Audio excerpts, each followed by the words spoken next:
like that out there. You just have to know there's guys like that out there. This guy's story, let me tell you about him, man. So he gets born in 1880 to aristocracy in Belgium, and you think he's going to go through the typical aristocratic route.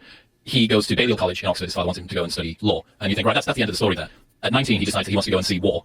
Sneaks away without telling his father, and literally offers himself to either the Boers or the British. The British take him. So holy shit. He's like, I just want to be in war. Holy shit. His father doesn't know. So he's away in war, gets shot in the leg and the groin, gets shipped back home. His father says, you were supposed to be in university, you've now been shot. He's like, okay, well, I'll bless this new military campaign you want to go on. He says, I want to be redeployed. Gets redeployed again to South Africa. He was at the head of the Camel Corps, which was literally a group of people who rode into battle on camelback. So he gets shot in the ear, and then in the eye, and then a bullet ricochets and hits him in the same eye again, while he's leading these guys into battle.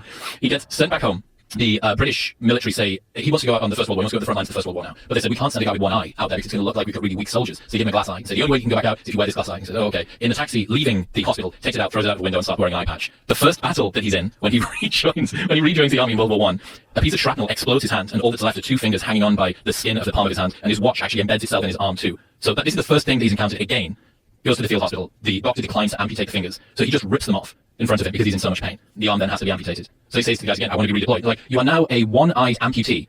I want to be deployed. Battle of the Somme, his next battle that he goes into. There's reports from other soldiers seeing Carton Duarte running into battle, pulling the pins out of grenades with his teeth, throwing them at the enemy, and reloading a revolver with one hand. So this guy is a single-armed killer. During that, he gets shot through the back of the head. Through the head. Doesn't die.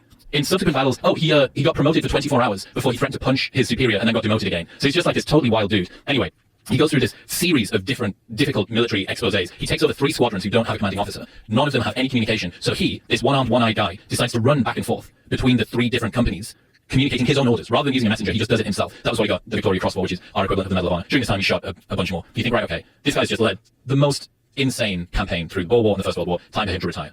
Wrong. 60 years old, in 1940, he gets conscripted and drawn back up to help run secret missions. So his first mission, one of his first missions, he gets shot down in a fjord going toward Romania. There's a German plane that shot his plane down, circling overhead. Rather than get into the dinghy, because it would be an easy target, this one-armed, one-eyed guy and all the rest of the crew just bob under the water until this German fighter plane runs out of ammunition. That goes away. He finally gets picked up. Second time he goes on the plane, this plane crash lands, and he swims to shore carrying a injured comrade who survives, one arm, but swims carrying this other dude, gets captured by the Italians. He's then part of 5 escape attempts and digs a 60-meter tunnel with one arm and a bunch of other dudes. Then he spends a full week hiding out in northern Italy, despite the fact that he's 62 years old, one-armed, one-eyed, can't speak Italian, and has covered in scars. Then he finally gets picked up and released. They said that the only thing that the Italians had left to do was to use him to enable an armistice. They wanted to no longer be a part of the war. They use Carton Duarte to be an envoy between the 2 nations. And they said, well, you've been a prisoner of war for 9 months. You don't look or smell the way that you should do. Why don't we give you a nice Italian tailor? And he rejected that offer to give him an Italian suit and said he would only wear one if they got it from Savile Row because, quote, he didn't want to look like a gigolo.